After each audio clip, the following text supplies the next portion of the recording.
idea que a partir de ahora ustedes van a encontrar y van a tener que hacer en sus historias de Latinoamérica y Norteamérica. No se usa en Europa usan otras. Hay dos grandes escuelas para la cardiología, así como la americana y la europea.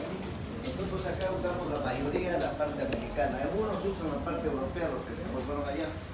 Pero para nosotros la parte americana, México, todos usan esto. Y se usa la sigla DIA, que está dado por la... Es una clasificación funcional de arritmias, ¿no? A nivel de cardiopatías que está dada por el New York Heart Association, ¿no? Y esto se usa en todas las historias, van a ver ustedes. Entonces ayer les hablábamos que clase 1 es cuando no hay limitación en la actividad física. Nosotros tenemos clase 1. Clase 2 decíamos cuando hay cierta limitación en la actividad física. Ustedes van a encontrar ni a clase 1 ni a clase 2. Entonces yo voy a la puerta principal de acá, me canso. No es normal, ¿no? Entonces estoy en una clase 2. Me voy yo de acá al primer piso, me canso, clase 3, ¿no? Entonces ya hay cierta limitación. Y si yo no puedo almorzar, no puedo ir ni siquiera al baño, es ya la clase 4. Entonces ustedes han visto a ciertos pacientes en los hospitales que cuando dicen IA 4 y ustedes lo han clasificado así desde internos, ese paciente no se puede movilizar. Ese paciente tiene que ser llevado en silla de ruedas a donde sea, a un examen. Por eso que ustedes ven pacientes en silla de ruedas, no es gusto, no es por gusto, es porque tiene esta clasificación en la historia. Porque ese paciente ustedes lo mandan al baño, a las 8 están conversando con ustedes y a las 10 están haciendo el certificado de función. Entonces ese es el problema importante. Y alguien les va a decir, no viste la clasificación que está en la historia. Todas las historias tienen ese tipo de clasificación. Entonces esto era porque esto es importantísimo. No vaya a ser como en los exámenes anteriores, que se les pone esto NIA. Bueno, esto es para los que asisten, no tengo por qué no hablarles. Le ponemos NIA clase 3, levantan la mano todo el mundo. Doctor, ¿qué es NIA? Aunque les parezca risa, pero todo el mundo pregunta eso. Y ahora van a ver el día del examen. Se les pone cosas sencillas. Ahora los exámenes están viendo, se ha tomado un nuevo tópico que tienen que tener en cuenta. Todo es semiológico. Pero parece que ya la mayoría se ha acostumbrado porque el grupo anterior dice, estudie toda la parte clínica, ¿no? Estudie las pruebas anteriores. Ya no es así. La última prueba, viste, y la primera era semiología. Ayer les ponen, por ejemplo, en la prueba les ponen, ¿qué tiene acá? No hay matidez, es un derrame tremendo. ¿Qué soplo hay? ¿Qué soplo puede haber? ¿Pleural? No puede, lo único que podría haber es un soplo cavitario. Es ya cuestión de razonamiento básico, de semiología se les ha dicho eso, ¿no? Entonces, toda la parte, incluso la parte cardiología, va a venir todo semiología básica. Si ustedes no aprenden lo básico, ¿qué esperamos? Acá no estamos para aprender grandes síndromes, eso es por gusto, es para otros sitios, ¿no? Para los que van a irse fuera del país de repente. Pero tienen que tener en cuenta eso, aprendan su semiología básica. Porque todos los exámenes vienen así. Hay profesores que habían puesto radiografía, todo se ha sacado todo eso para no complicarles la vida a ustedes, sin embargo, ustedes quieren que se les complique. Estamos al revés.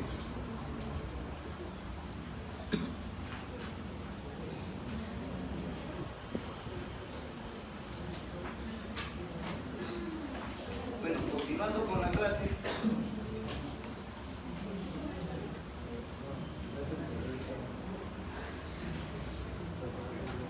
Continuando con la clase, aparte de que ayer les hicimos algo de anatomía del corazón, para que se acuerden, ahora les voy a hacer anatomía de todo lo que es irrigación de arterias o grandes vasos del corazón, para que no se olviden. Ahí tienen ustedes vena yugular, vena arteria subclavia, o vena subclavia, vena yugular, arteria carótida. Ya tienen el callado de la aorta, ¿dónde es?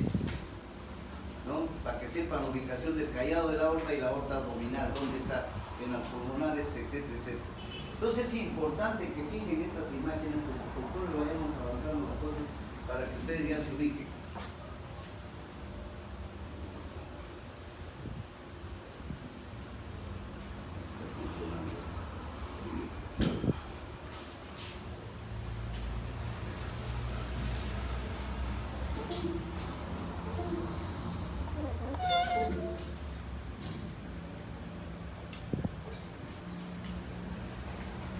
Entonces es importante que ustedes vayan viendo en el examen físico, por ejemplo, qué sea lo que ustedes van a hacer, qué es importante en el examen físico, ¿no? Igual que les dijeron en el conversatorio, por más que tengan un paciente cardíaco, endocrino, todo, el paciente deben ustedes examinarlo la cabeza, los pies. Ustedes, por más que sean médicos, especialistas, no hagan cosas así. A mí me tocó una vez un paciente que lo habían visto 6 médicos. Esto no es cuento, ¿eh? 3 traumatólogos, un internista y lo había visto un médico infectólogo. Llega al consultorio particular, anda que te veas Sandoval, me duele el corazón, y llega con la rodilla que no puede caminar, hinchada, ¿no? Propuesto, no le miro la rodilla, mire, tengo tiempo en explicar el proceso así, lo que le va a pasar a usted. Le tomo la temperatura, lo examino, le veo la hemoglobina, ¿no? Lo examino, veo mi hígado grande, lo examino, ¿qué encuentro en un pato megal y freno megal? Ya lo habían visto 15 días, lo mandaron un cruce de broma para que no lo vean ustedes. Le colocaron un taxizado.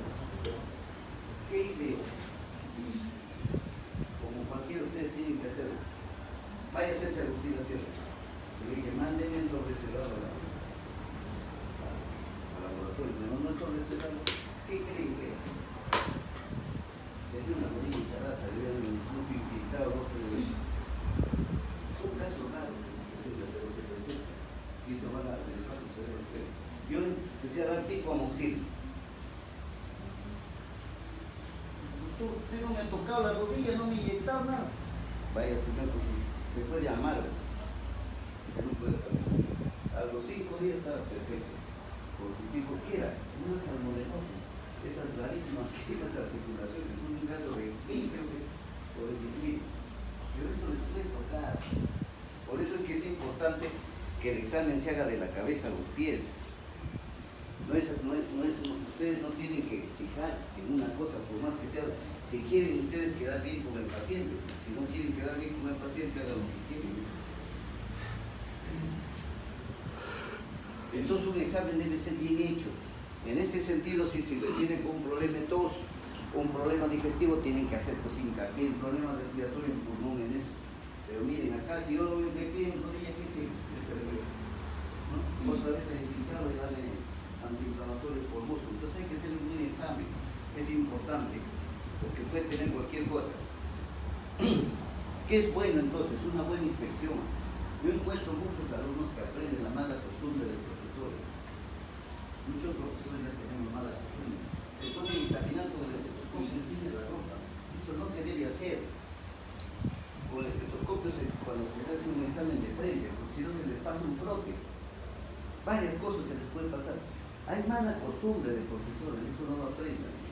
Con todo respeto se les cubre el pecho y se les hace el examen directo.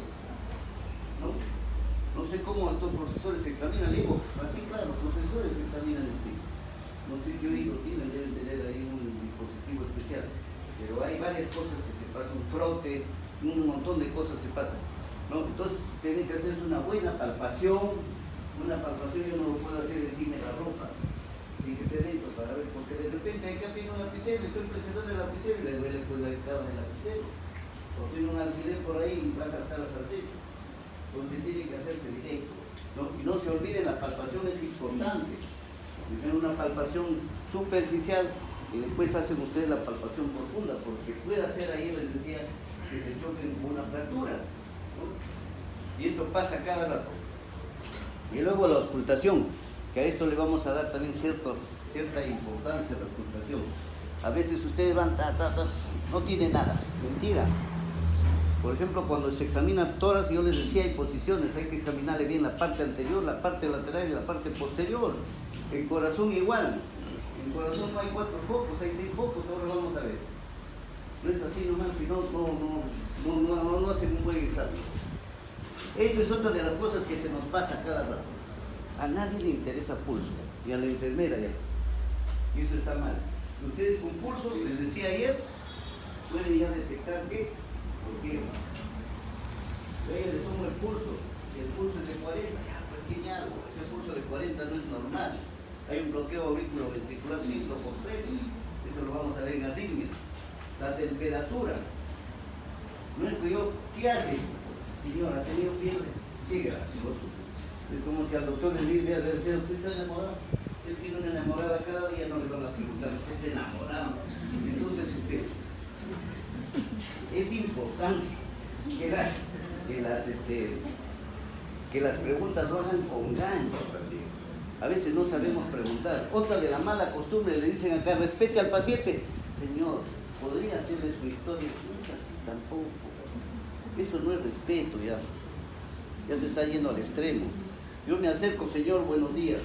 Permítame hacer algunas preguntas de frente. Pero ya le están haciendo ustedes las preguntas, pero ya le dijeron, permítame. No esperen, claro. Señor, ¿le podría hacer el examen? No. Claro.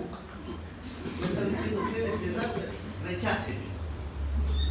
El médico no puede hacer eso. A mí me da vergüenza a veces que digo, mira ese paciente, mire, el doctor no quiere. ¿Qué cosa? ¿Cómo que no quiere? ¿Se dan cuenta ustedes eso? ¿Les parece bonito eso? O sea, yo lo llevo a un paciente a su consultorio, ustedes no quieren. Me ha pasado. Una profesora, esto no, ustedes tienen que conocer estas cosas, porque les puede pasar, llegó a su hijita de 14 años. Ella era profesora, el esposo era un mayor del ejército. ¿Saben ustedes cómo es la residencia? Le digo, sácate. No se puede sacar algo. Examínelo así nomás. La madre protectora de tu reino puede estar bien. No me toque acá. ¿Qué tienes? Tenía náuseas, vómitos. Tu regla normal. El apetito normal. Doctor, dice mamá, por si acaso tiene mucho náusea. Decida. Una ecografía de frente. No se quería dejar examinar con la mamá al costado, que no se movía. ¿No? Ella lo llevaba al cine, el papá lo recogía, lo llevaban al colegio. Eso les va a pasar. ¿No? Le dijo al ecografista, mándame el resultado en sobre cerrado. ¿Qué quieren que viene? Gestación de 2 meses. 2 meses. Lo hago pasar a la mamá primero, así se le delata. ¿Qué hago? Todo su padre nos bota, todo. El padre su hija. La chiquita pero no tenía relaciones en ningún hotel, nada, sino el chiquito entraba a las 11 de la noche a su sala y en su sala se daba el ramo. ¿No? Entonces, esas cosas les van a pasar a ustedes. Que ustedes no caigan como bobos. Ustedes, el paciente que les viene, tienen que destaparlo completamente. Por eso el paciente se entrega a ustedes. Estas cosas que no les pase, va a pasar a cada rato, no es cuento, ¿no? No es cuento, es realidad. Ya después ya no les quiero contar en qué quedó esto. Entonces es importante ver la temperatura, y la temperatura hay modos de verlo. Señor, ¿tiene escalofríos? ¿Tiene sudoración? Imagínense en invierno con sudoración a las 7 de la noche. Entonces yo tengo modos de preguntarle, pues, ¿no? ¿Tiene escalofríos? No se olviden que el escalofrío es un signo indirecto de la fiebre. Sube la temperatura y baja, entonces empieza con los escalofríos. Ya tiene fiebre, pues no necesita decirles tengo fiebre. Tuve una fiebre de 38 y bajó a 36. Entonces, hay modos. Entonces esto no debe fallar en ninguna especialidad, acuérdense. Porque no se olviden que en cardiología tenemos cuadros que dan fiebres altísimas, como las endocarditis, las pericarditis. Así es que si les pasa una endocarditis, pues chao, paciente muerto. Son enfermedades gravísimas. ¿Cómo está la respiración? No les interesa a ustedes, ya veo eso. Ustedes van a ser médicos, van a tener un paciente en sus manos. Usted se acerca y yo ya sé que él está respirando a 16 por minuto. Seguro hace deporte. Ella está respirando a 20, 19, 20. Lo estoy viendo ya cómo está respirando. Usted tiene que tener el ojo fotográfico. Eso se llama lectoscopía. Muchos se olvidan. ¿Qué tiene? No tiene nada. Yo me acerco. Hoy día no en la mañana con un paciente. No tiene nada, ¿no? 4 de hemoglobina tiene. Acá está. Su hemograma de ustedes está acá, mírense acá. Cuando este está color de la chaqueta blanco, es 4, 5. Está rosadito, 7, 8. Está poquito, 10. Vimos un paciente que no se cumplió, como no hay nadie atrás de un ojo flojo, que tiene 18 no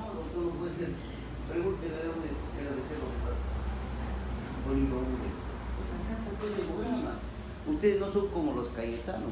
Vayan ustedes de paciente a Cayetano. ¿Qué tienes? No, tipo Estados Unidos.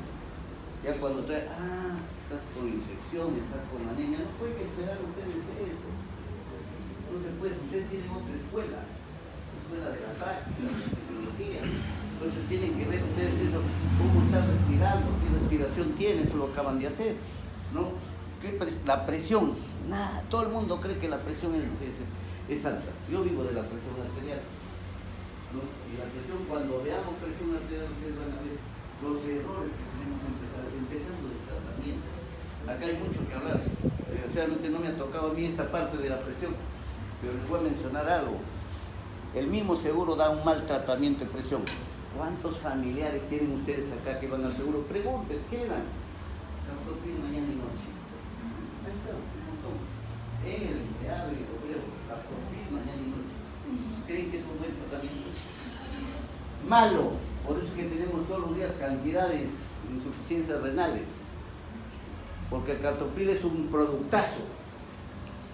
Baja la presión de inmediato, pero siempre solo preventivo. Su efecto es escaso en 3 horas. Tienen que leer farmacología. Yo le doy a las 7 de la mañana, a las 10 ya no tiene efecto. ¿Qué antes?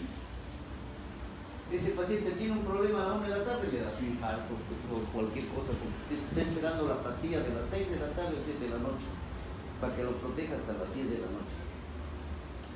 Tiene una relación después de tomar licor a la 1 de la mañana, infarto. Pero si está con su pastilla, mentira, no está con nada. Hay que darle tratamientos con medicamentos y ahí el que menos se olvida de leer su farmacología. Lean ustedes duración del efecto, tiempo de vida media del producto. Eso en antibióticos, ahí tiene que aprendérselo de memoria. 3 antibióticos o 4 aprendas. Es la media. Y el tratamiento, ¿cuántos días debe ser? No ser como los odontólogos. Tómate con ampicilina 2 días. Eso lo hacen los odontólogos porque no saben nada de lo que es farmacología, ¿no? Farmacología ellos les enseña el visitador médico, punto. Entonces, eso hay que tener. Entonces, lo importante es ver también, que les decía, tener ojo clínico. ¿Cómo está la fase de ese paciente? ¿No? Por ejemplo, ustedes llegan y ven un paciente abotagado. El paciente abotagado, con cara abotagada por la mañana y antes de levantarse. A partir del día ya se pone la cara normal, paciente típico cardíaco, ¿no? Ahora, la cara cushinoide. Creo que hoy día se ha visto un paciente cara cushinoide, todos lo ven, la cara redonda, ¿no? Pacientes típicos que toman corticoterapia.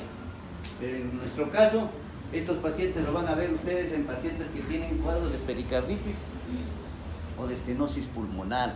Acuérdense, esto puede ser una pregunta y ustedes van a poner cualquier cosa. Las preguntas no vienen así tampoco, ¿no? Cara cushinoide, pericarditis no vienen así. Viene un paciente, mujer, que viene de Cajamarca, que el palabreo típico. Pero ustedes encuentran esto y hasta su teoría ya lo saben, ¿no? Venas cervicales ingurgitadas. ¿Dónde se presentan? Venas cervicales ingurgitadas. ¿Dónde? ¿No? En mediastinitis, en estenosis tricuspidia. Cianosis del labio estal, rubicundez de mejillas, palidez del resto de la cara. Los pacientes mitrales. Hay una rubicundez acá como si yo bajaría recién de Huancayo.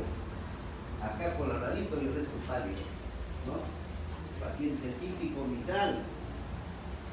Otro, palidez alabastrina. ¿Qué es alabastrina? Color de esto, color del mármol, alabastro. Son los cardíacos blancos. Son todos los pacientes que tienen valvulopatía aórtica, ¿no? Sobre todo se ven insuficiencias aórticas. Además, en la insuficiencia aórtica, ¿qué ven? Lo que hacía Toledo, ¿no? Las sacudidas, ¿no? ¿Qué son? Sacudidas carotías. El típico signo del Musset. No vaya a ser que por ahí les viene un paciente con sacudidas y se les pone el diagnóstico y ni se acuerdan de qué es el signo del Musset, ¿no? Esas son las preguntas, así de fáciles. Frente larga, esto no van a ver. Este es bien difícil verlo. Pacientes con una frente amplísima, orejas caídas, con estrabismo convergente, labios gruesos, abiertos, dientes separados. ¿Qué es tipo del paciente con estenosis supravalvular aórtica con hipocalcemia idiopática? Esto no lo van a ver, esto es solo para teoría, ¿no? Pero este es un paciente también que ustedes van a ver, paciente bien deforme, a veces las orejas mal implantadas, todos los dientes separados, ¿no? Típico de un paciente que parece que tiene una enfermedad de tipo congénito, pero son pacientes que sufren de una estenosis supravalvular. Y estos pacientes lo vemos raro, antes lo veíamos como hipercalcemia idiopática, de repente lo vamos a ver hipercalcemia en algunos pacientes con algún tipo de tratamiento, pero es raro, casi no lo vemos. ¿Qué ven en la facies también? Cianosis, pulsación yugular, ya saben dónde están las yugulares, yo les mostré la foto, en las valvulopatías tricuspidias, cuando ya hay cuadro de insuficiencia cardíaca derecha, acuérdense, ¿no? Palidez seria, ya esto no lo vemos, ahora no vemos, esto lo veíamos en endocardititis reumáticas agudas y en las malignas, ¿no? Ya no vemos esto. ¿Por qué? Porque ahora nuestros pacientes, así estén en puro, en Madre de Dios, en Sol de Pascua, en las postas se le da, ¿qué se le da? El trimetopin, se le da lo que se llama el bacterio. Entonces ya algunas infecciones se controlan con esto. Pues hay otros pacientes con facies envejecidas, cabellos blancos, arterias temporales sinuosas, nariz y vejiga con vasos dilatados, parecen un alcohólico, ¿no? Este se llama la facies miocárdica de Juchat o esclerosis miocárdica. Este paciente, facies envejecidas, acuérdense, cabellos blancos, arterias temporales sinuosas, ¿no?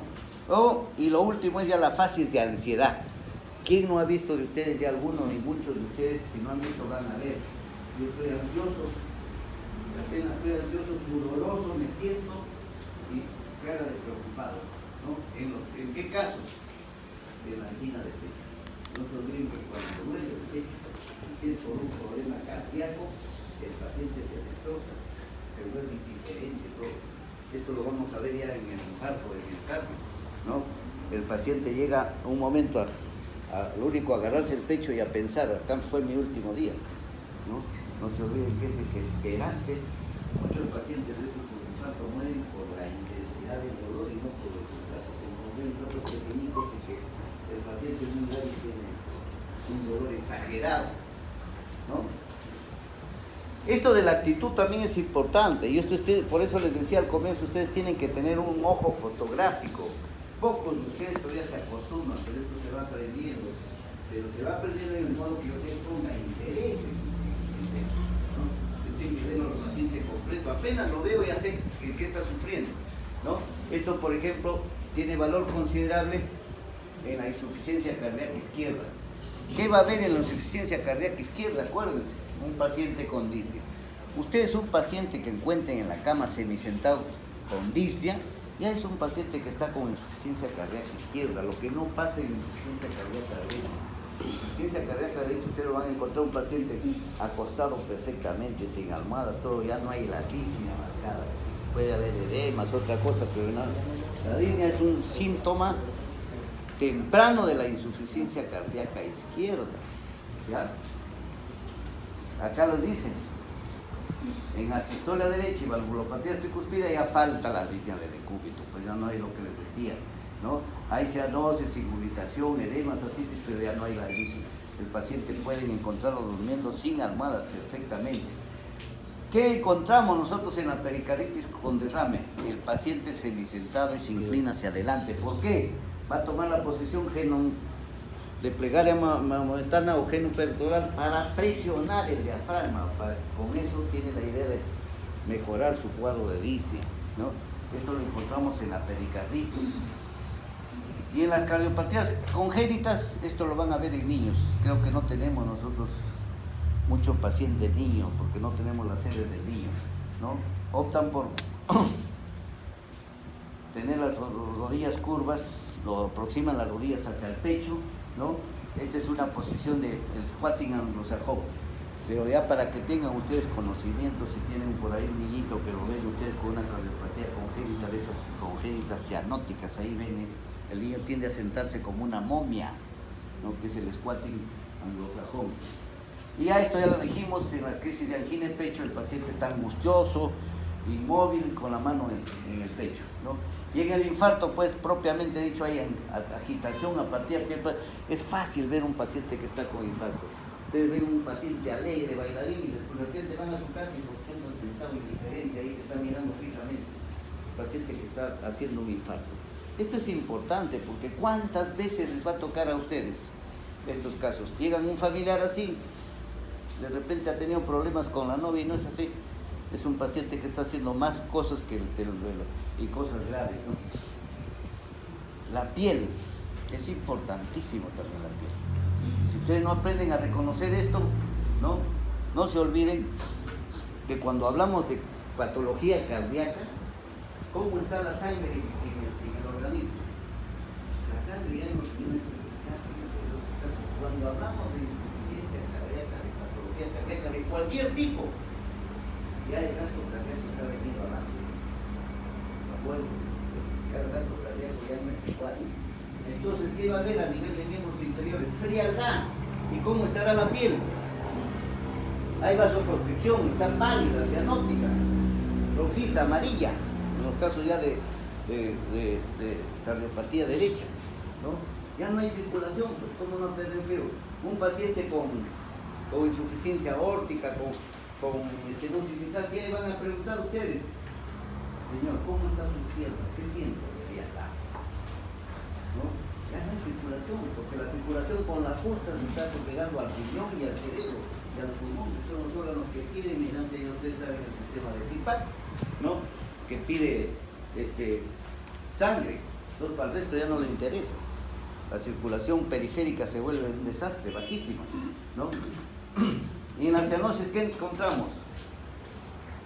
Cianosis podemos encontrar, si es cardiogénica, que está en todo el cuerpo, especialmente en las regiones más visibles, nasal, pabellón de la nariz y las partes de los dedos, tanto de la mano y los pies. Encontramos cianosis por la baja circulación que hay o por la contaminación que puede haber en algunas cardiopatías de sangre venosa y sangre arterial, ¿no? Esta cianosis, si es localizada, por ejemplo, en brazo derecho, brazo izquierdo, pierna derecha, pierna izquierda, solo se trata de flebititis. Entonces ya tienen ustedes un signo para diferenciar lo que es flebititis y una insuficiencia generalizada. Y si es la palidez generalizada, ya dijimos que es una carditis reumática. No se olviden que las carditis reumáticas son de larga data, entonces van de la mano con la anemia, ¿no? Mucho más si es de tipo mitral, ya lo vamos a ver por qué día que vamos mitral, ¿no? Y el color rojizo, si yo estoy chaposo en pleno frío, estoy sufriendo de la presión arterial, pues sin tratamiento. O puede ser también un rojo cianótico que les dije antes, típico de la policitemia B. Ya les dije cómo se trata la policitemia B de ayer, ¿no? La cianosis no es otra cosa, se llama la cianosis de Baumes. Miren, no es nada nuevo, desde 1801 ya se conoce la cianosis, que es el color azulado de piel y mucosas, ¿no? Clases, pueden ser cianosis centrales o arteriales. ¿Cuándo? Cuando la sangre pasa por pulmón areado, pero la hemoglobina tiene oxígeno insuficiente, ¿no? ¿Por qué? Disminución de la tensión de oxígeno, puede estar en altura, gases inertes, lugares cerrados, o antes se presentaba mucho en las operaciones. No se olviden que antes en las operaciones un anestesista tenía que operar 3 o 4 o 5, al primero lo bolseaba bien porque era con bolsa, ¿no? Al segundo menos, al tercero menos, al cuarto menos. Entonces, a veces el quinto ya hacía problemas cerebrales, ¿no? Por eso se decía, ya no pegues mucho, descansa. Ahora ya no, desde que se inventó el ventilador mecánico, y ahora se le pone el tubo y el ventilador mecánico ustedes lo regulan a cuánto le va a dar aire. Y el ventilador mecánico no es nada de lo que es una jeringa que toma el aire de acá o un poco de oxígeno para ejecutar el aire. O motorcito, eso es todo el ventilador mecánico, ¿no? Se depone, con eso se ha sufrido hasta en Gilán Barret. Ustedes se acordarán, en Gilán Barret tenía que hacer uno un cilindro de metal, se metía al paciente con un cuello con una manga de Hebel, y al paciente con una máquina se extraía del cilindro el agua y ahí se lo hacía el aire, se hacía respirar el paciente, se soltaba. Miren todo lo que se ha tenido que pasar, y ahora con un simple tubito se le da aire, ¿no? Y una jeringa tremenda, nada más. Cosas sencillas, ¿no? O puede haber hipoventilación alveolar, ¿no? La respiración es superficial, ya les dije ayer, en pacientes que tienen neumonía, posoperados, ¿no? Pues que se dice, no hable mucho por el posoperado, porque a veces se le opera de un problema abdominal o un problema torácico y el paciente tiene miedo a respirar. Pues que han visto que hay esos sistemas para hacerlo respirar el segundo o tercer día, ¿no? Mecanismos para mejorarla, ¿no? O puede haber insuficiencia respiratoria. No se olviden que esto se presenta mucho actualmente y eso lo van a ver. Los pacientes que consumen droga o consumen marihuana, la respiración se le viene a menos. No es que el paciente respire más, por eso es que hay muertes cuando hay exceso de drogadicción, ¿no? Porque los signos respiratorios se disminuyen en la realidad. Entonces hay que tener cuidado, no vaya a ser que les toque un paciente de estos y se les muere. Ustedes no han visto que está en lugar de estar con 16 de respiración, está con 10, y ustedes dicen, entonces sigue respirando, pero está bajando la respiración. Pues que les decía que es importante ver el número de veces que respiran. O puede haber obstrucción de las vías aéreas, les dije ayer, ¿no?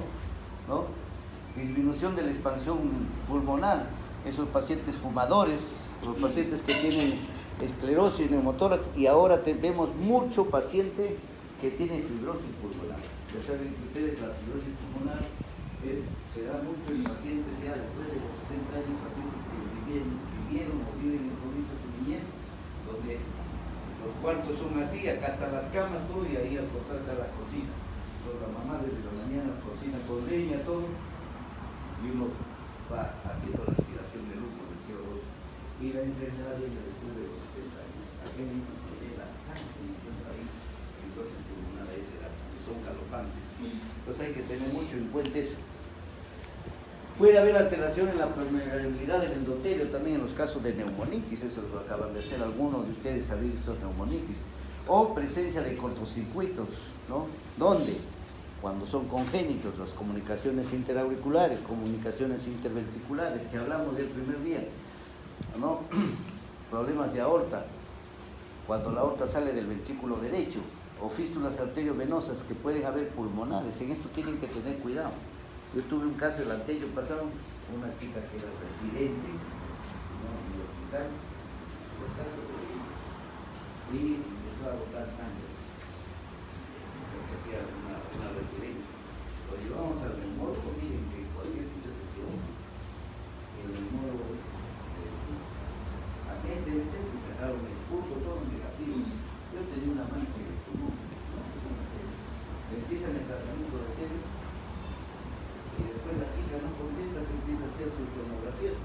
No tengo la sintomatología, no hay fiebre, no hay esputo nocturno, no tenía nada de características. El médico, pues, se empieza a estudiar, no tengo nada de eso, no he bajado de peso, como bien. ¿Por qué me hablan de peso? ¿No? ¿Quién me ha contaminado? Nada. El inaugurado era más sano que ellos, no tenía nadie que me contamine. Ha sido una especialidad que no era de medicina, sino de ginecología, difícil contaminar. Y un día se le ocurre hacer una ecografía, una tomografía con contraste y encuentran una fístula. O sea, rarísimo es que una fístula arteriovenosa pulmonar. Ese era su tema. Miren, nos podemos equivocar en diagnóstico, ¿no? Felizmente ahora ya en la tomografía hay cosas sofisticadas. Es una fístula. Que entró el radiólogo y tapó esa fístula porque ahora ya no se necesita operar, ¿saben? Frente a ustedes se le pone una sustancia esclerosante, se tapó y se acabó la operación. Entonces hay cosas así que era gravísimo, porque la familia se cuidaba, los amigos se le retiraban, ¿no? Entonces es grave, pero tampoco tienen por qué hacer eso, porque la tele nos puede dar a cualquiera de ustedes. Estamos en contacto todos los días con gente en el bus, en el micro, en la casa, en los bailes, y ustedes a veces toman el agua del mismo paciente que está tomando, que está con el portador de TB. Así es que no es raro. Nadie se sienta acá ofendido. Cualquiera podemos tener TB. En el hospital, Hipólito Unal murió interno por TB. Y no se asusten, les voy a decir por qué. El interno era de San Martín. Llega a hacer su rotación de medicina, bota sangre. A los 2 meses. Todos los papás, un hijito con TB, la típica. Mi hijito con TB, este hospital desgraciado, ya me habían dicho que lo peor, y aquí vine. Y es el hospital mejor, tiene 800 camas, más grande que todos, ¿no? Sí, es la verdad. Entonces, se le lleva neumología, lo tenemos un mes con cama especial, todo un tratamiento, todo. El paciente sale de alta, se aburrió, ¿no? Quiero olvidar. Va a su casa, a los 2 meses regresa con una radiografía. Ya había terminado su operación de medicina, y viene y lo sorprende al jefe del doctor, tiene mi radiografía. Nada, nada. Entonces, le faltó, miren todo lo que les puede pasar. El jefe de radiología, el jefe de ginecología dice, mañana empieza tu rotación, ¿cómo estás perdiendo? A la semana, en ginecología se hace guardia una vez por cada 2 días. El día de guardia, cada 2 días, es el día de guardia. A la segunda semana, sangre. A UCI, murió en UCI. No va, voy a responder. ¿Qué pasó? Los papás vinieron con 4 abogados. Ahí tenían $1 millón de soles le pedían al hospital. Hay que dar, pues, estaban arreglando. Le damos trabajo a tal, pero que baje un poquito, todo. ¿No? ¿Qué pasó? Se pide, ahí está el epidemiólogo y se pide ayuda de un epidemiólogo del ministerio y empiezan a hacer descarte, van a su casa, van a sus amigos, todo. ¿Y qué creen ustedes? Miren lo que es a veces el orgullo y la vergüenza. Este chico había tenido TBC hace 4 años y no se trató en Lima, nunca vivía en provincia, se había ido a tratarse en Chincha y después se había ido a tratar en Ica.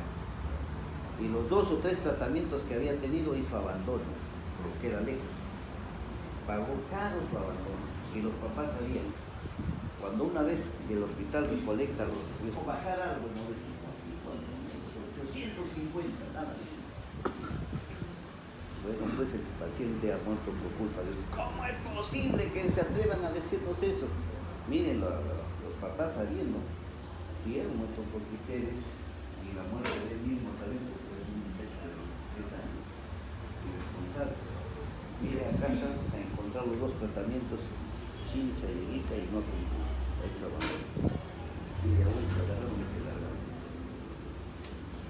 Entonces no hay que tener vergüenza de ninguna enfermedad. Cualquiera de nosotros puede tener estas cosas. Les he contado 2 casos interesantes de este caso de fístula. Acuérdense. A ustedes pueden hacer un mal diagnóstico a un familiar, ¿no? Es importante por eso que se separan. O las cianosis pueden ser periféricas. La sangre circula lenta en capilares y pierde oxígeno. Y esto se da frecuentemente en los pacientes con insuficiencia cardíaca. La sangre ya circula muy lenta en capilares porque no hay sangre. O en el caso del anémico. Miren, ¿en cuántos casos lo pueden aplicar ustedes? ¿No? Puede ser la insuficiencia cardíaca congestiva con retardo en la circulación, lo que les acabo de repetir, obstáculos del retorno de la sangre por oclusión, cuando hay cuadros de flebitis, o compresión del tronco venoso. Esas chicas o chicos, porque ahora ya no podemos hablar de chicas, porque hay chicos también que usan medias ajustadas, ¿no?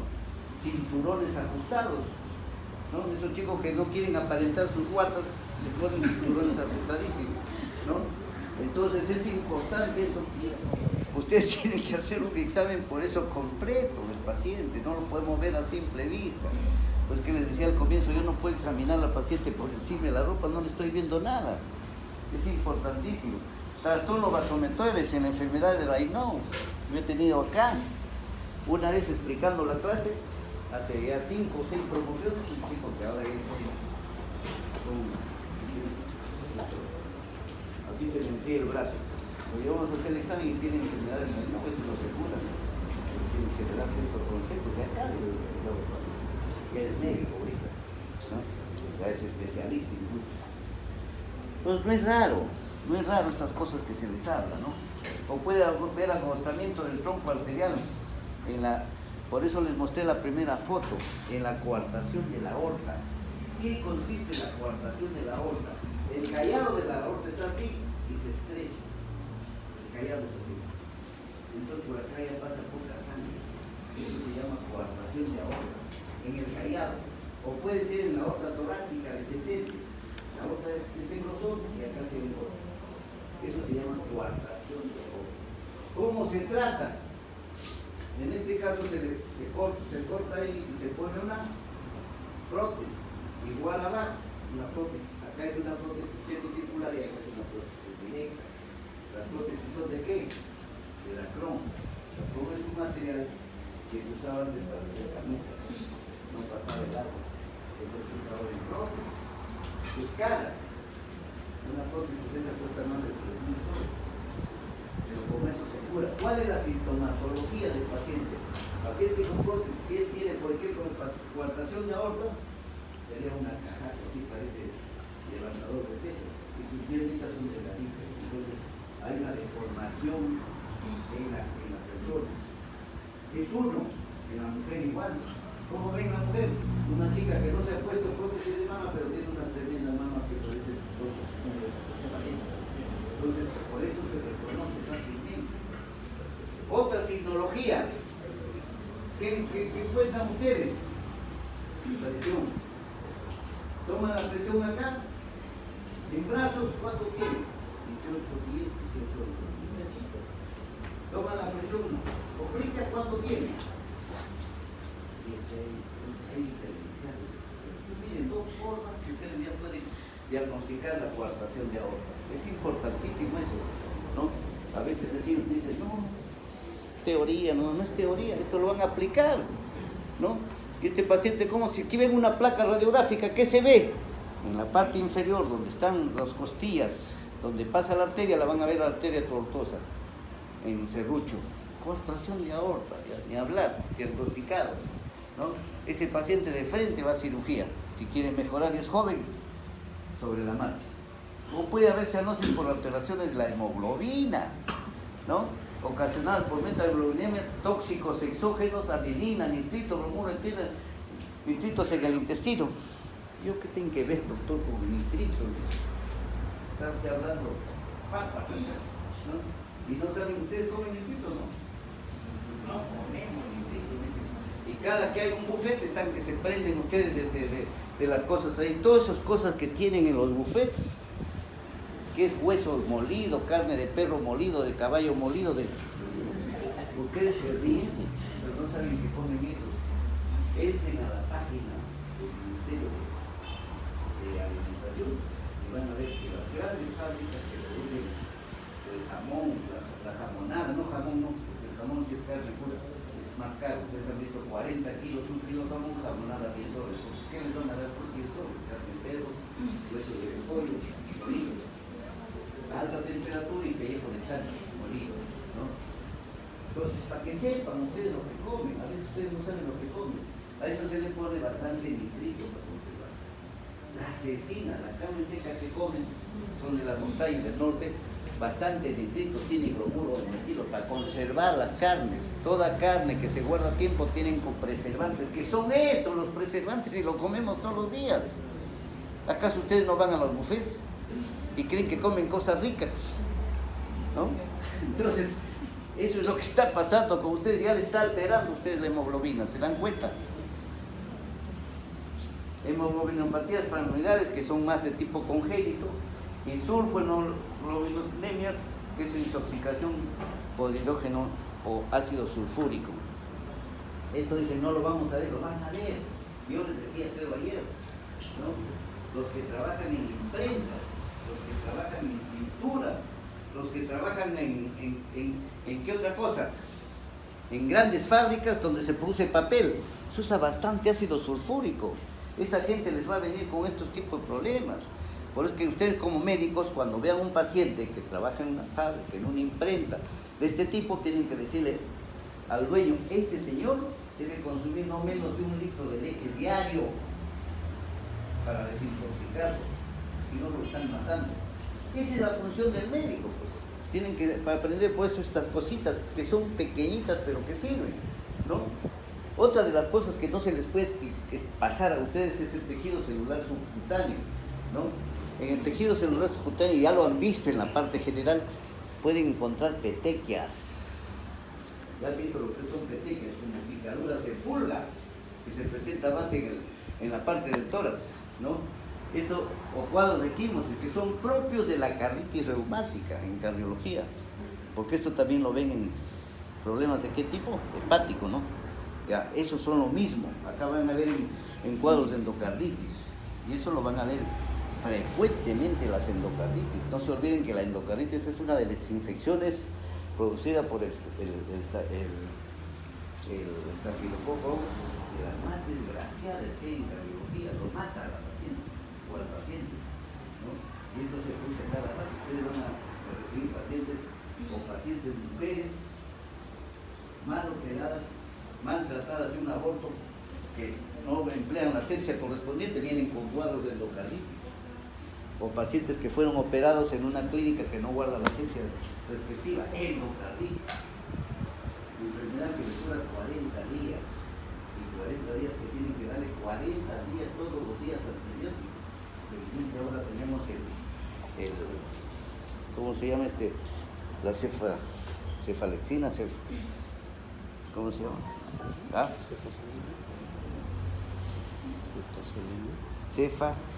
Ceftriaxona, ¿no? Antes teníamos solo la penicilina benzatínica o la penicilina G potásica. ¿Saben cuántos frascos se le ponía a diario a cada paciente? 20 millones, 25 millones diarios. Ustedes encontraban esa cita de frascos. Ahora no, se ha reemplazado con un frasco de Ceftriaxona, ¿no? Este es gravísimo. Los pacientes con endocarditis muchas veces mueren, no aguantan, porque es una infección al endocardio, al miocardio. Entonces el tratamiento es diario, todos los días. O puede haber eritema anular propio de la carditis reumática activa. No lo vemos, porque ya no vienen activos estos fibras reumáticas. Nódulos cutáneos tampoco lo vemos de carditis reumática. Esto ya lo vemos poco, solo para mencionar. En endocarditis sí pueden ver nódulos de Odle, ¿no? Que es endocarditis maligna, ¿no? Y esto es otra de las cosas que lo van a ver. Y esto les va a decir cuando hay congestión hepática, es un paciente que está con insuficiencia cardíaca derecha, acuérdense, ¿no? Va a haber una hepatomegalia que ustedes le tocan y puede ser hasta de 20 o 22 centímetros, 24 centímetros. El hígado le tocan casi acá por el apéndice. Un hígado congestivo tremendo, bordes dolorosos, todo. Estamos frente a una insuficiencia cardíaca derecha, ¿no? Ahí está, insuficiencia cardíaca derecha, ¿no? Va a haber anoxia de hepatocitos, necrosis, por esto va a haber necrosis hepatocita centrolobular, es dolorosa, ¿no? Porque va a estar la cápsula de Gleason muy distendida, ¿no? Se llama también hígado de éstasis, ¿no? Típico de la insuficiencia cardíaca derecha, les decía, y de la pericarditis constrictiva, ¿no? La pericarditis constrictiva, cuando le sale la doctora de pericarditis, no es otra cosa que una pericarditis donde el pericardio parece una suela de zapato. Entonces lo tiene el corazón oprimido ahí. Eso se da por pericarditis continuas, que da y no se trata, sobre todo la de tipo tuberculoso, ¿no? El resto ya el lóbulo izquierdo más agradable, consistencia dura, ya no. Puede haber en este caso de congestión hepática, puede haber ictericia lívida y les confunde mucho con un paciente de tipo vesicular. No es vesicular, porque en estos casos también se presenta ictericia en el paciente, ¿no? Entonces no es nada raro, para que vean que algunas cosas nos llevan a confundir y tenemos que aprender a diferenciarlo, ¿no? La congestión pulmonar que va a haber. ¿En quién hay congestión pulmonar? En la insuficiencia cardíaca izquierda. En la derecha ya no hay insuficiencia, ya no hay congestión pulmonar, ¿no? ¿Qué encuentran? Crepitantes, así es que no se asusten si estos días se encuentran en pacientes ustedes crepitantes, que lo encontraron en cuadros de neumonía. Los acaban de encontrar, ¿no? Crepitantes por la alveolitis exudativa en la insuficiencia ventricular izquierda, que es un signo precoz en aparecer, ¿no? Y desaparecer. En las cardiopatías derechas de le decía, ya no hay congestión pulmonar. El paciente respira normal. Puede haber derrames, pero no hay congestión pulmonar, derrames pleurales puede haber debido a insuficiencia crónica, puede haber trasudados, ¿no? Puede haber cisuritis, porque hay derrame y pasa por las cisuras de los lóbulos pulmonares, ¿no? Y estos pacientes se caracterizan en la insuficiencia cardíaca derecha, que puede haber tos seca. Ya saben que la tos no es más que un signo que nos está indicando puede haber algo en el pulmón, ¿no? Y es de tipo no productivo. Otra de las cosas que les decía al comienzo que nos olvidamos es el pulso arterial. Ya les dije que el pulso arterial es básico para hacer diagnóstico, ¿no? No debe faltar en un paciente, más si es cardíaco. ¿Qué tomamos en cuenta? Ya les dije por qué. La frecuencia, que es el número de pulsaciones. Miren, acá tenemos 120 a 140 de 0 a 2 años, y es normal. 110 de 2 a 6 años, 100 de 6 a menos de 10 años. Y en varones, 66, y en mujeres, 74. El pulso acá está equivocado, y eso les dije ayer en la primera clase, ¿no? El pulso de 60 a 100 dice la teoría. El pulso puede ser desde 45 a 100. Bueno, es nuestra realidad. Por ejemplo, él es un muchacho deportista, o ella hace bicicleta todos los domingos, 2 kilómetros. Entonces no van a encontrar ustedes que su frecuencia cardíaca pues sea de 60 acá. Les lo tocan en o mientras duerme su frecuencia va a ser de 48, 50. Normal. Es otra de las cosas que a veces nos lleva a hacer errores. Y esto les voy a contar porque yo siempre cuento casos. Un día el jefe de cirugía de mi hospital me llama. Cristóbal, ven, tengo un problema. ¿Qué pasa? Mira, este paciente de 6 años, 28 años, dice que le pongan marcapaso, arregló tu cardiólogo que estudió en Argentina, y no debe esperar cualquier cosa, no estudia igual que los cubanos. No puedo pasar hace 3 o 4 años, sin embargo, dice, Cuba tiene las mejores escuelas, claro, las mejores escuelas, un país de 12 millones que produce 4.000 médicos anuales. Que tengan ustedes esa idea. Entonces, me llama, ¿no? Y me dice, y en la historia está, paciente debe ponerse de marcapaso antes de quedar en su casa. Y me acerco, no lo examino, porque ya sería una ignorancia examinada. Dime en qué trabajas. ¿Cómo se llama estos pacientes que están? Soy estibador en el mercado de frutas. Media vuelta. ¿Quién es estibador en el mercado de frutas? ¿Ustedes saben cuánto carga? ¿Ustedes cuánto carga? Se mete acá un 100 kilos. Ese muchacho le pedí que se escapa al capaz. Exámenes electro, ritmos y sal, presión normal. ¿Se dan cuenta de ello? Lo que se les indica en la carga de principios básicos teóricos. Se opera bajo mi responsabilidad. Así me gusta a mí, los muchachos vienen y no saben lo que hacen. Ya que voy a ir a llamarle la atención al otro, el otro vino, se dio cuenta. Se puso a estudiar. Y en los libros no está lo que se le dice. Por eso no me encuentra. Entonces, una señora que se levanta a la chacra en la mañana, 4 o 5 de la mañana, a cultivar, es una que dice 70, 60, tiene 50, tiene 50. ¿No? Este señor se levantaba 80 kilos, no era nada, pues estaba acostado en el hospital con 45, ya le querían poner marcapaso. Pero imagínense cómo es la falta de criterio. Entonces hay que tener estas cositas, se les dice, para que a ustedes no se les pase, ¿no? Esto no lo van a leer en el libro, pues que le pone esto en el examen y dice, no hay ningún libro, no tienen qué libro buscar, ¿no? La pregunta está mal hecha, no está bien hecha, porque acá se les explica cuáles son las razones, ¿no?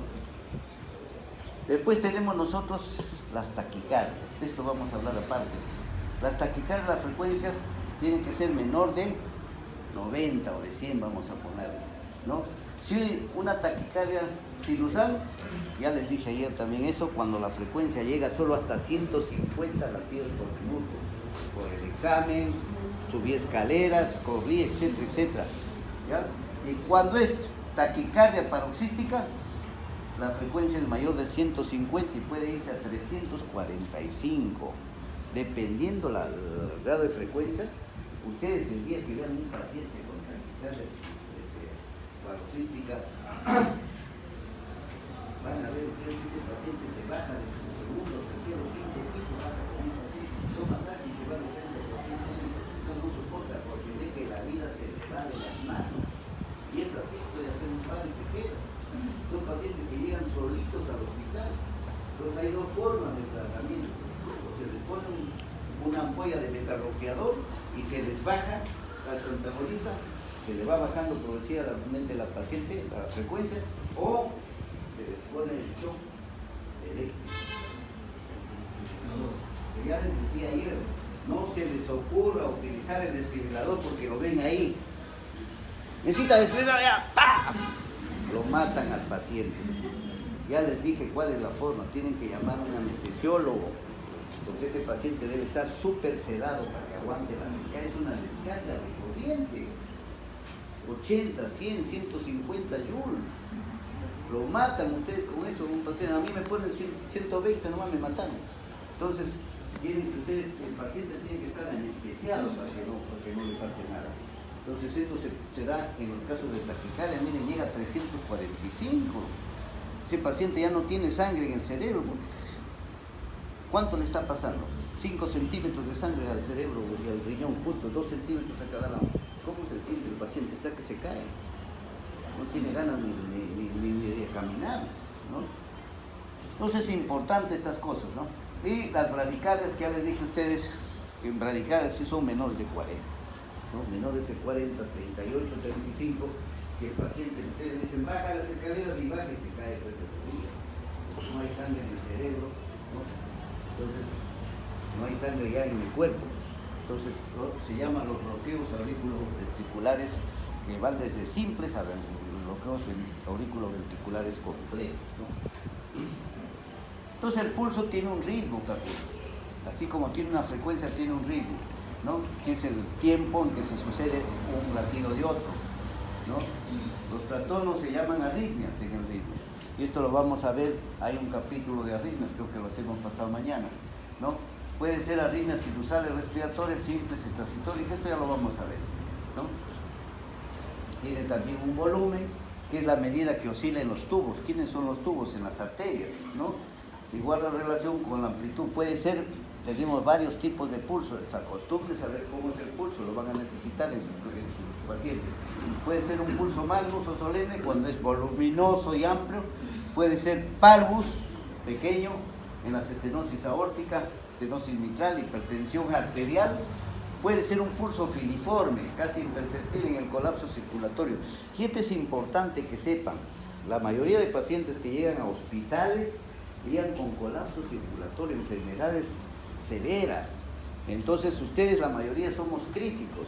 Va un paciente al hospital y le ven ustedes moreteados, acá 5 moretones y acá 5 moretones. ¿Qué hace lo primero? Acá la enfermera no sirve para nada, le encao 5 veces y no encuentra a ver estas enfermeras inútiles. A ver, pongan ustedes si encuentran una vez. Van a ser más inútiles. ¿Por qué? Porque no saben, están insistiendo algo que ya les dijeron en la teoría. En el pulso filiforme, las venas o las arterias se ponen como hilos, con las justas pasa sangre, porque no hay sangre. Entonces un modo de compensar los vasos, ¿qué es? Disminuye su calibre, todo el cuerpo se organiza. Entonces ustedes machucan, están machucando un hilo, se les rompe a cada rato. Ya no encuentran luz. Es lo que pasa en los hospitales, para que ustedes tengan cultura y no se vayan. Alguien de ustedes va, eres un inútil, se arma un escándalo con la pobre enfermera aquí, que pone de repente mejor que nosotros, porque nosotros no tenemos práctica, mucho, ¿no? Pero se debe a esta, al colapso circulatorio, acuérdense, ¿no? Para que le expliquen a la familia también, porque muchas veces la familia nos habla y vamos, oiga, su familia está quejándose, ¿cómo tiene al paciente? ¿No? Es como ven ustedes un paciente amarrado. ¿Cómo es posible? Lo tienen a los pacientes presos. No, señor. Ese paciente entra con problemas vesiculares. Y si tiene 60 años y está soñando de repente con Chávez, ¿no? El expresidente de él, se da una vuelta, salta y se cae y fractura de cadera. ¿Ustedes creen que la familia al siguiente día les va a decir qué lindo que está? Yo le traigo a mi paciente por problema vesicular y está con fractura de cadera. ¿Cómo es posible? Lo voy a enjuiciar. Esos pacientes, por eso hay que amarrarlos, porque no hay una técnica para cada paciente. ¿Qué sería en un hospital o en una clínica? Es carísimo. Ni en las mismas clínicas, ustedes ven, ¿no? Entonces todo tiene su razón de por qué, pero tienen que conocerlo ustedes. A veces no lo conocen y nadie les explica, ¿no? Entonces hay otro pulso alternante, que es la asociación de una onda fuerte y una débil, cuando hay claudicación del ventrículo izquierdo. O un pulso paradojal, que disminuye con inspiración hasta que desaparece, en el caso de la pericarditis o tumores de mediastino, ¿no? Pulso también tiene una velocidad, que tarda el tiempo que tarda en elevar la arteria, ¿no? Y que nosotros lo podemos palpar. Tenemos el pulso saltón o celer, que es propio de la insuficiencia cardíaca. El pulso parvus o tardus, lento, poco amplio, en la estenosis aórtica y en la arteriosclerosis. Y el pulso dicroto o el dicrotismo. Terminada la pulsación principal se percibe otro de menor intensidad, que es el meningitis, ictericia y fiebre tifoidea. Lo importante es que a veces ustedes, nadie les dice dónde encuentran el pulso. Si no lo encontraron el brazo, no tiene pulso, doctor. Ya no den en vergüenza, ¿sí? Miren, ustedes tienen 80 sitios para tomar el pulso, ¿no? Tienen el pulso carotidio, ¿no? Cuando van sobre todo a ver soplos, pulso carotidio para ver si está en diástole o en sístole. Lo van a necesitar. Tienen el pulso axilar, tienen el pulso braquial, tienen el pulso radial, el pulso femoral, el pulso popliteo, el pulso perio y el pulso tibial posterior. Tienen un montón de regiones donde tomar el pulso. Ya no hay discusión ni disculpas. Ahí tienen, en figuras. Este es otro de los problemas que nos encontramos, la tensión arterial o presión arterial, ¿no? Este no es sino la presión que se ejerce sobre la sangre contra las paredes de la arteria. 3 factores intervienen: volumen sistólico, elasticidad de los vasos, resistencia de los vasos. Entonces acá tenemos mucho problema. Esto avanza con la edad. ¿Qué resistencia y elasticidad tiene una persona en la tercera edad? La resistencia de los vasos y la elasticidad ya está pues venida menos, por eso que las presiones en la gente de edad ya se vuelven altas por la resistencia de los vasos. Entonces, ¿qué es la presión? La presión no es sino el resultado del volumen del ventrículo que bota y la resistencia de los vasos. La presión está dada por la resistencia de las grandes arterias, acuérdense.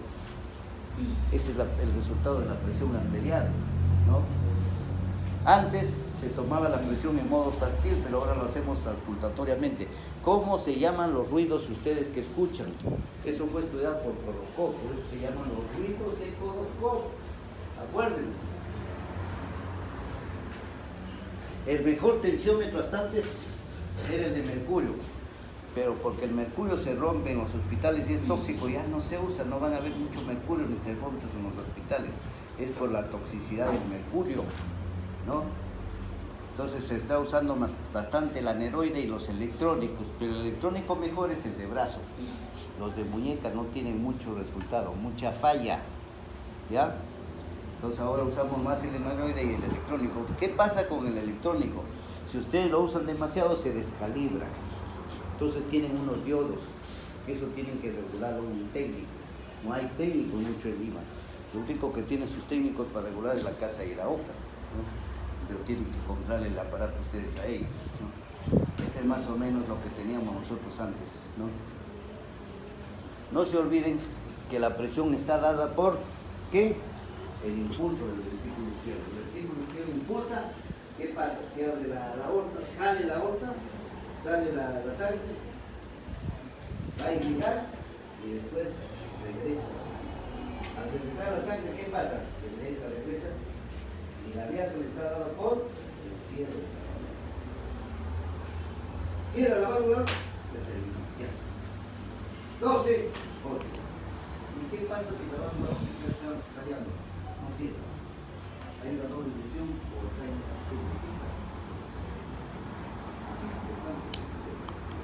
¿qué pasa? ¿Ah? ¿Va?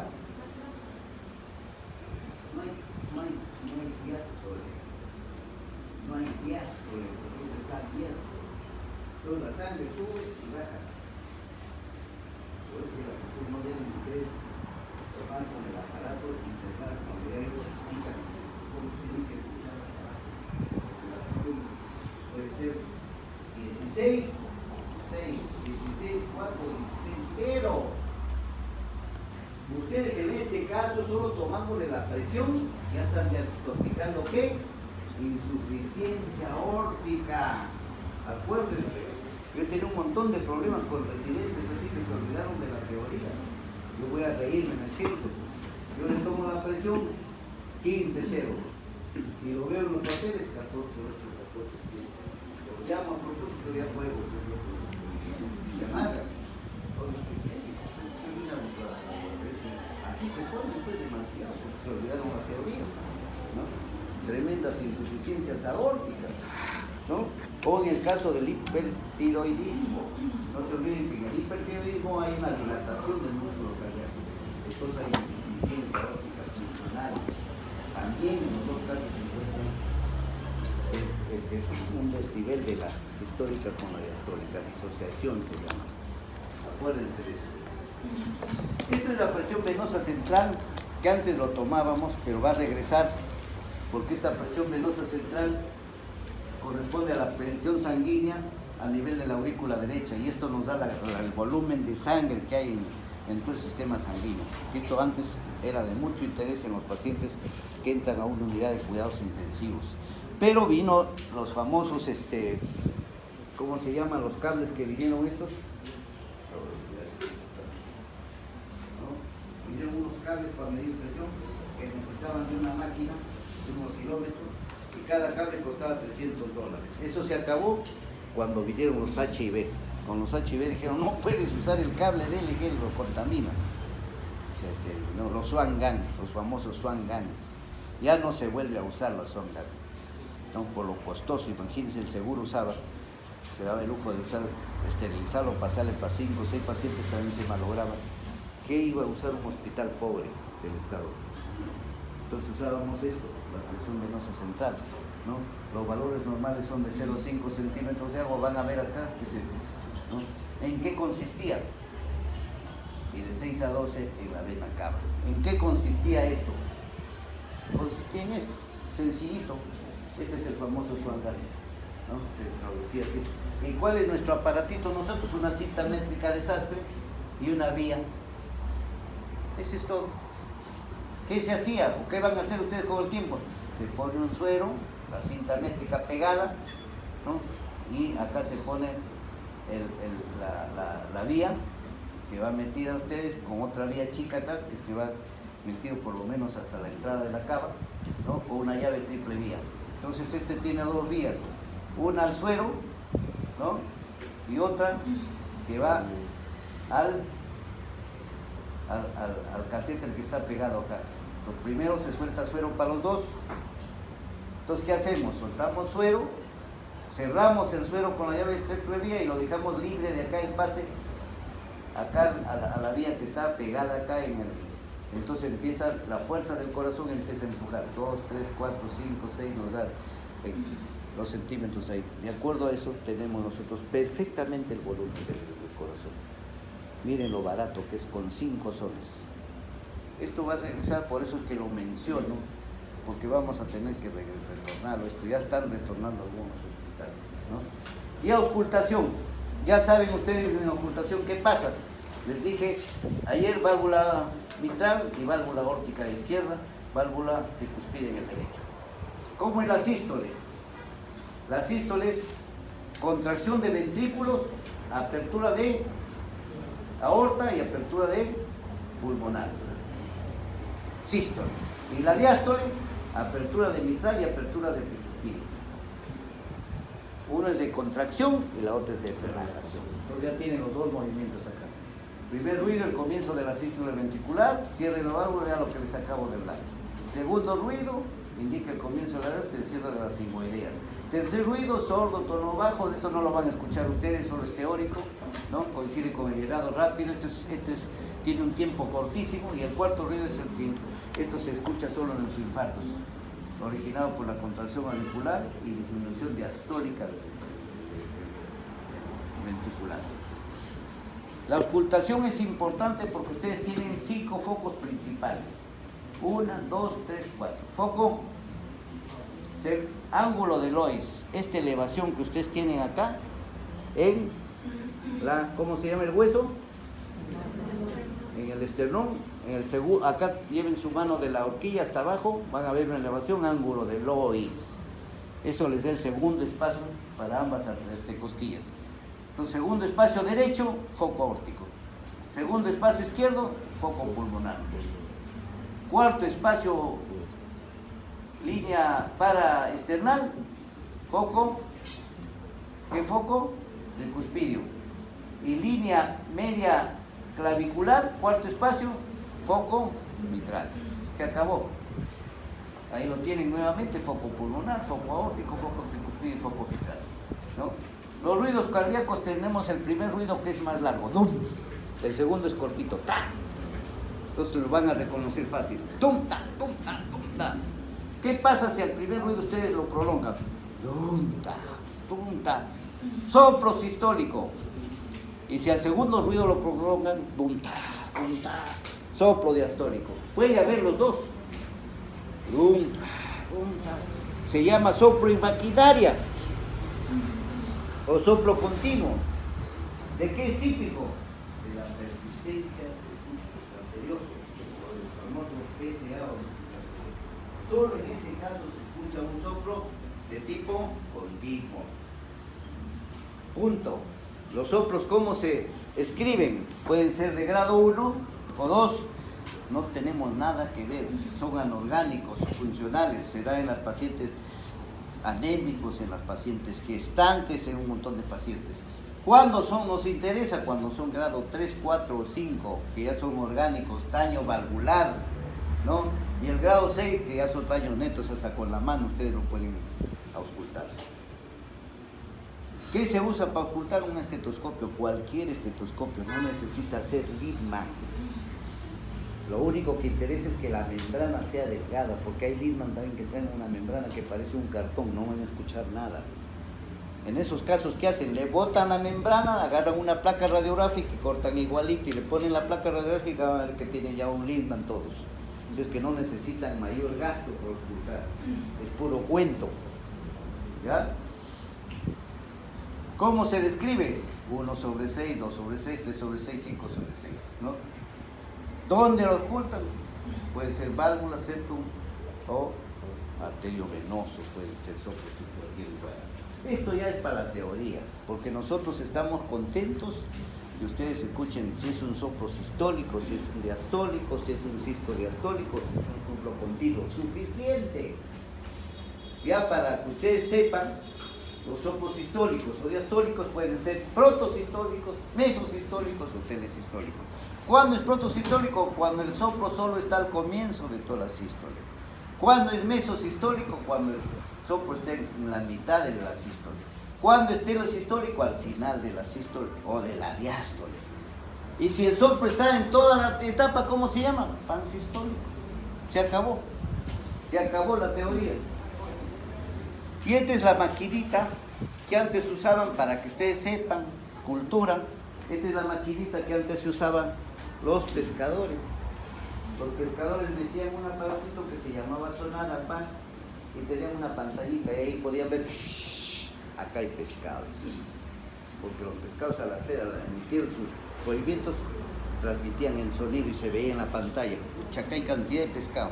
Algún ingeniero fue usándolo y nos empleó en la ecocardiografía. Primero vino la ecocardiografía modo M, que solo daba rayas, pero ya eso nos indicaba, tenía que aprender eso porque nos indicaba cantidad de cómo estaban las válvulas, si estaban abiertas, cerradas, cómo estaba el músculo, ya nos indicaba algunas cosas, pero esto ya ha venido a desasnar completamente.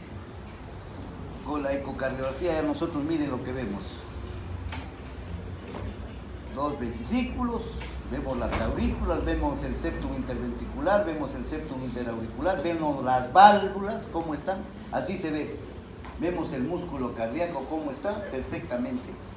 Entonces la ecocardiografía ha venido a ser una bendición para la cardiología y para el resto. Miren acá que vemos. Este es el corazón con sus 4 cavidades y acá que vemos agua en el pericardio.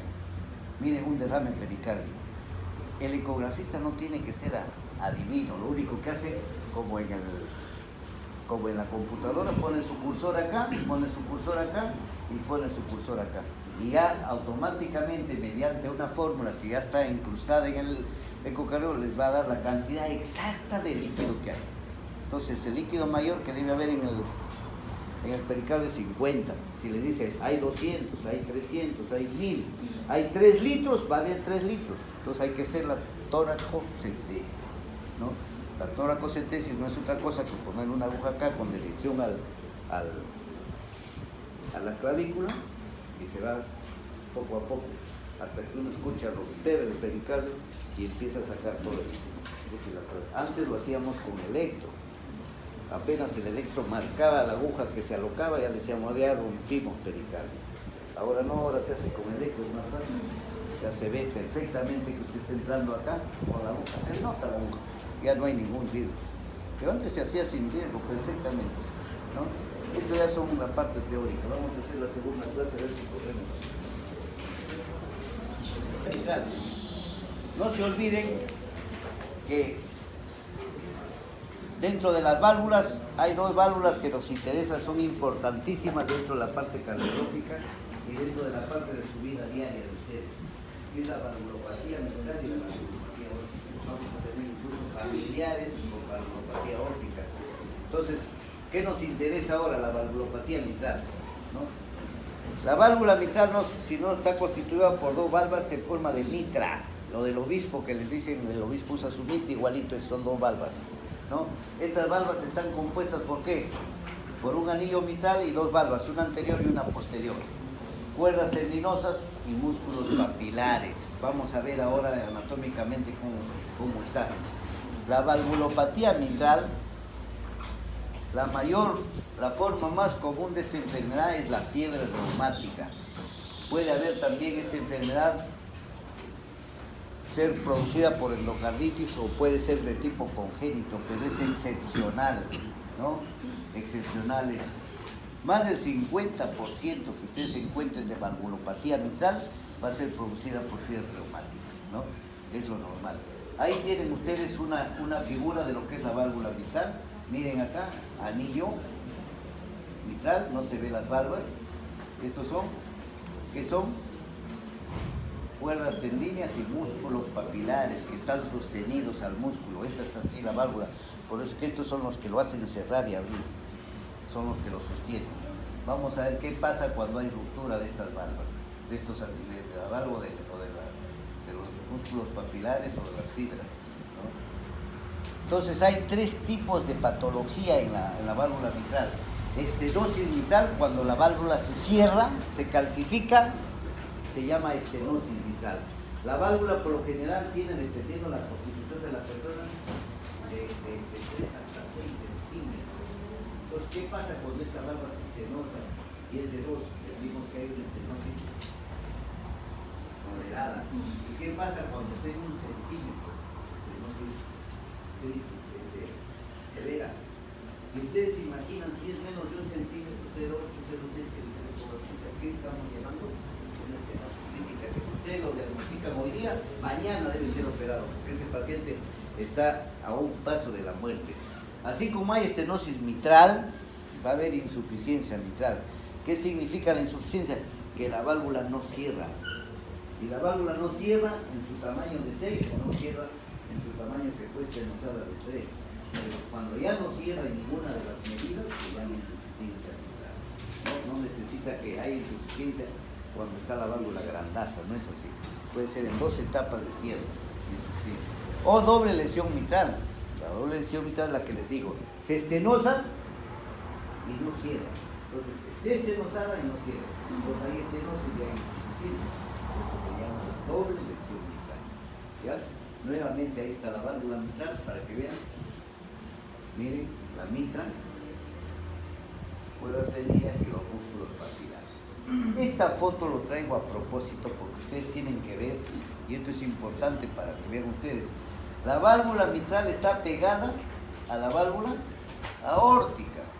Son así, casi están pegadas 1 centímetro o medio centímetro, depende de la constitución de la persona. Así es que para que tengan en cuenta que cuando se calcifica demasiado la válvula mitral, calcifica el espacio entre válvula aórtica. Pues cuando se opera muchas veces se pone una prótesis mitral, se malogra todo el espacio, se corta todo. Entonces por aquí pasan ¿qué? Las filas de conducción del nódulo sinusal. Entonces, ¿qué pasa? No se alarmen cuando a un paciente le cambian válvula mitral, está muy calcificada, termina con marcapaso. ¿Por qué? Porque le malograron el sistema de conducción. ¿Ya? Eso la parte teórica les va a servir. Ustedes cuando tienen un familiar, oye, va a entrar a una válvula o un paciente, va a entrar a que le cambien la válvula mitral. Y al final, oye, muchos han hecho negocio, le han puesto marcapaso. Si estaba bien, claro, pues estaba bien porque ustedes lo ven afuera. Pero el cirujano entra y encuentra todo calcificado y limpia todo y se llevó el aparato de conducción. Eso tienen que saberlo, porque a veces les preguntan y ustedes dicen, mal, pero se olvidaron de la parte anatómica, básica, ¿no? No se olviden eso. ¿Cuál es la etiología? Les decía la fiebre reumática, ¿no? La causa congénita les dije que es excepcional. Muchas veces la valvulopatía mitral se produce, por ejemplo, una cardiopatía reumática cuando hay un CIA, un CID. Ya tiene de nacimiento su comunicación interauricular o interventricular y encima le cae, sobre llovido le cae el mojado, ¿no? Una estenosis mitral. ¿Qué se llama en estos casos cuando está acompañado? El síndrome de Lutenbach o Lutenbach, como quieran ustedes pronunciarlo, ¿no? También puede haber lesiones estenóticas que simulan tumores que crecen en la aurícula izquierda. Esta es la válvula, yo tengo un tumor acá, ¿qué hace esto? Está simulando una estenosis porque está cerrando el agujero mitral. ¿Y qué son los tumores que se ponen ahí? La mayor parte son mixomas, acuérdense, mixomas. ¿Y qué son los mixomas? Son trombos o coágulos organizados. Son coágulos organizados, ahí está, ¿no? Mixomas. Muy raro es que haya tumores como sarcomas, nos ha pasado eso. Nosotros más de una vez, y hay que decirlo sin temor a preguntar, diagnosticados mixomas, hoy día se operaban sus mixomas, salía el paciente bien, en mayo, y en mayo del próximo año venía otra vez con otro mixoma. No puede ser mixomas a cada rato, pues. Entonces era ya sarcoma, se nos va. A veces nos olvidamos de reclamar la patología por lo que demora un mes. Entonces se puede dar estos casos. La incidencia entre el hombre y la mujer gana acá, es de 9 a 1. 9 mujeres se enferman de patología mitral, estenosis y solo un varón. Entonces, a ojo cerrado, ustedes ven una valvulopatía mitral. En las mujeres, valvulopatía mitral, la incidencia es altísima. Nuevamente la válvula, ahí ven ustedes qué bonito, las cuerdas tendíneas y los músculos papilares. Esto acuérdense bien, porque después el día que hagamos coronarias, vamos a ver estas cuerdas tendíneas, ¿por quién están irrigadas? Los músculos papilares. Acá llega una arteria. ¿Saben qué arteria llega ahí? Una arteria de la parte de la coronaria derecha. ¿Y qué pasa si hay infarto? ¿Qué pasa si hay infarto de la coronaria derecha? ¿Qué significa infarto? Que se tapa la arteria. ¿Y qué pasa si se tapó la arteria? ¿Ah?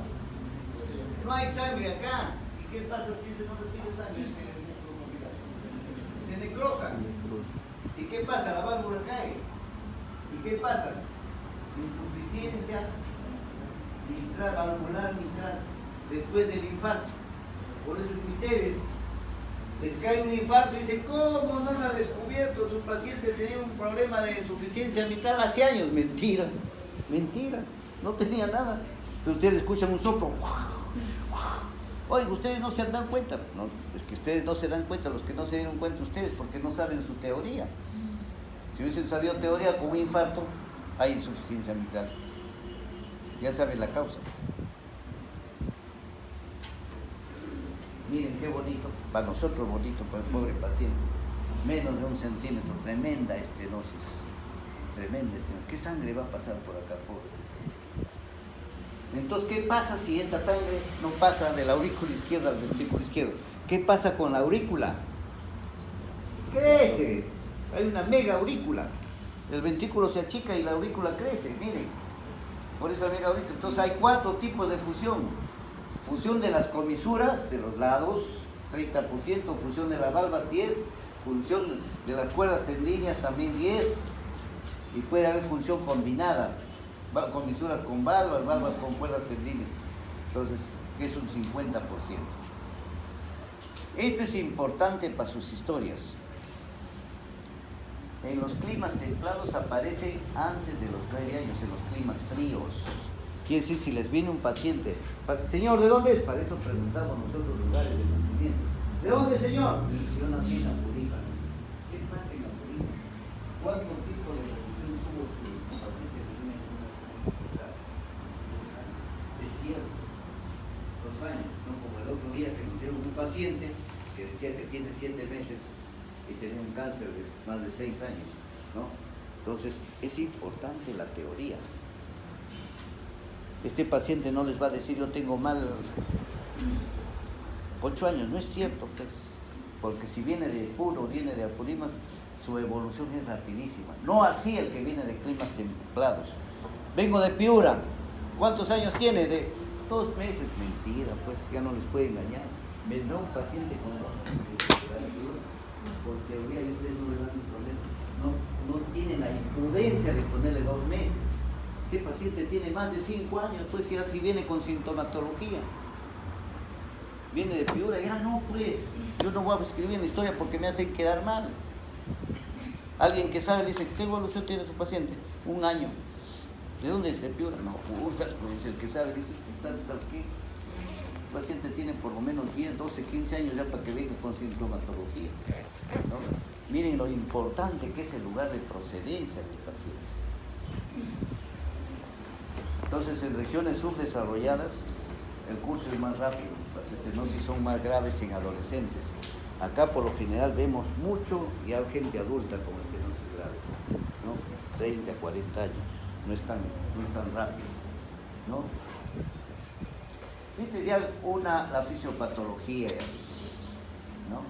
Cuando ustedes mandan a hacer ecocardiografía a un paciente, el ecocardiografista no se le dice imagen en boca de pescado.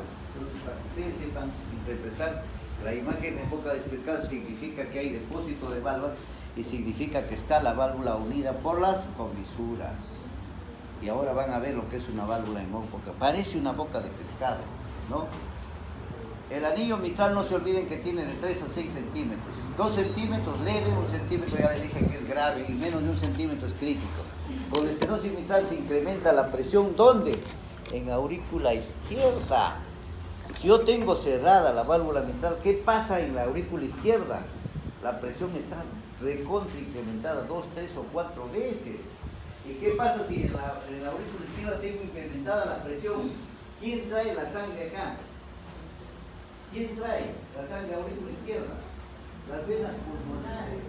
¿Y cómo está la presión en esa vena pulmonar? Se incrementa.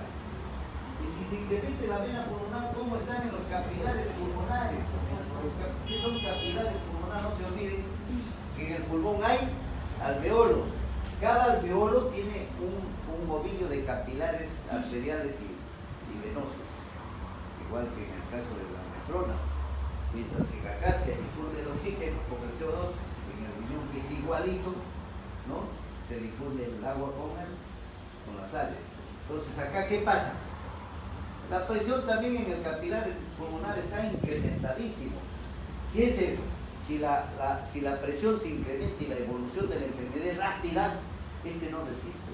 ¿Qué pasa con los capilares pulmonares? Si incrementa la presión, se rompen, y se rompen en cadena. ¿Y qué pasa con los en cadena? Hemorragia, porque está irrigado por un ovillo, les digo, de arterias y venas. Y la hemorragia, por eso les decía que en estos casos es masiva. Ya les estoy explicando lo que les dije al comienzo, para que tengan una idea. Esa hemorragia se encadena. Son 10.000, 15.000, 20.000 alveolos que revientan a su vez. El sangrado no es como en el caso de la tuberculosis, es masiva.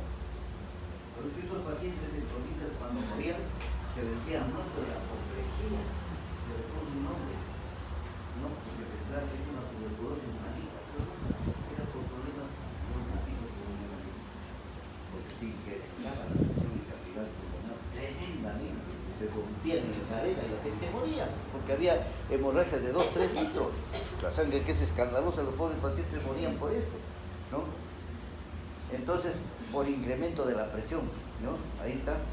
Entonces, pues el gasto cardíaco, está de más decirle, si no hay sangre que pase al ventrículo, ¿qué sangre bote el ventrículo izquierdo, pobrecito? Entonces hay un gasto bajo, con todas las características que ya les he dicho de insuficiencia cardíaca, ¿no? Hay hipertensión pulmonar pasiva en los pacientes que no hay explosión capilar, ¿no? Hay una reducción del flujo pulmonar, van a ver ustedes el flujo en las radiografías hacia los vértices, que son las típicas que les han hablado de imagen en asta de venado, ya les hablaron, ¿no? Las líneas de Kerry, no hay insuficiencia cardíaca derecha, hay insuficiencia cardíaca izquierda. Hay disnea paroxística nocturna, hay congestión pulmonar, ya saben lo que es disnea paroxística nocturna, ¿no? Hay edema intersticial, ¿no? Este paciente, si ustedes lo mandan a hacer ejercicio, un paciente acá, lo mandan ustedes a la altura, ¿qué pasa? Hace edema pulmonar y se muere, ¿no? Ya saben ustedes por qué causan, toda su fisiopatología lo aplican, ¿no? La hipertensión arterial capular, hay hemotisis, les decía, la apoplejía, ya les hablé, ¿no? Aparte, hay tromboembolia, que es una complicación muy importante. ¿Y por qué hay tromboembolia? Fácil. Ustedes tienen acá, ¿qué? La válvula. Una válvula que está acostumbrada a pasar una sangre normal. ¿Qué pasa si no está hecho la válvula? Y acá hay los mismos 10 centímetros de sangre. ¿Qué pasa? Y este empieza con ¿qué pasa acá? Hay un remolino. La sangre empieza a dar vueltas para tratar de pasar. Hay remolino, igual que ustedes ven en una cascada, igualito hay remolino. ¿Y qué pasa en el remolino? ¿Qué pasa acá? Si hay remolino para que quiere pasar la presión, ¿por qué quiere pasar la sangre? ¿Por qué está compuesta la sangre? Por hematíes. Los hematíes no se ven que tienen y son los que traen el oxígeno y las proteínas. ¿Y qué pasa? Al chocar, ¿qué pasa? Se rompen. Y se rompe, ¿qué produce? Fibrina. Y esa fibrina es lo que se hace en los coágulos. Entonces acá va a haber cantidad de coágulos. Al haber cantidad de coágulos pasan acá coágulos. Esos coágulos son, cuando se forman, son los que van a formar los trombos. Y esos trombos van a ser lo que les decía al comienzo, los mixomas, porque se organizan. Entonces esta paciente es altamente trombolizante. Entonces, cuando ustedes descubran un paciente que tiene estenosis mitral, apenas lo ven que tiene estenosis mitral, tienen que ustedes darle anticoagulantes. ¿Tiene clase de eso? Ya termino ahorita. Entonces, tienen que darle anticoagulantes inmediatamente. Estos pacientes, por la cronicidad, van a hacer fibrilación auricular. ¿Por qué? Por el crecimiento y la pérdida de conducción del aparato.